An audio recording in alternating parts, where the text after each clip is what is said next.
Now, in addition to getting those early things set up, you're obviously going to have to establish relationships with various third-party vendors. One of the most important is going to be a payroll service company to pay your employees. And what you'll find and what we've found is that your traditional ADPs and the large payroll companies simply don't serve the industry. And so it requires finding vendors that, similar to banking, are okay and upfront about working in the industry. And you definitely don't want to, like I said, with banking, get involved with a company that's not turning a blind eye and ultimately not okay with the industry and then ends up dropping you unexpectedly, which always leads to more headache and work down the line. So obviously recommend getting with a company that is cannabis specific at this point in the game. That way they know what your operations are and there's not really a risk of them shutting you down for non-compliance related to your operations. And in addition to payroll, probably one of the other big relationships that you need to foster with your business is with a tax accountant.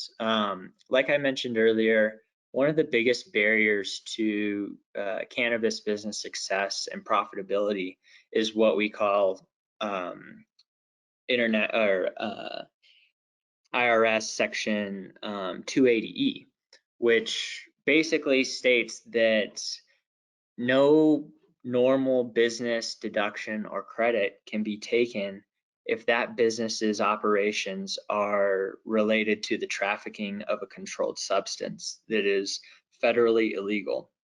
So any cannabis operation falls into that category.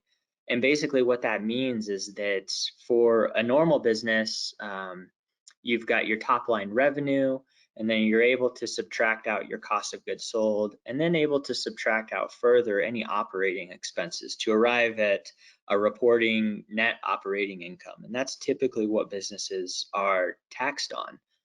But when it comes to cannabis, and because of Section 280E, that disallows the deduction of any normal business operating expenses. So what that looks like is that cannabis operators can be taxed on a number that looks really close to their gross profit.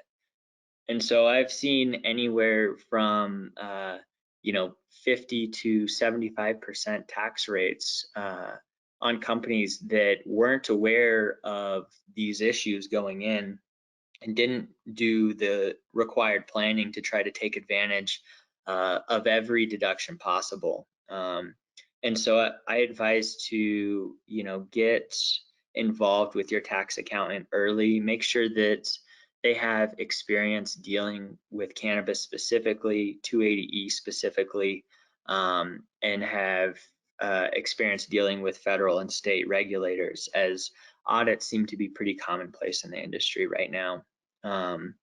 And really, you don't necessarily have to be an expert on IRC Section 280E, but you need to be dealing with people that are familiar with this and can help you structure your business on the front end so that you're able to take advantage of every deduction possible. And so that when it comes tax time, you're not one of those people that is paying a 75% tax rate. You definitely don't want to end up in that bucket.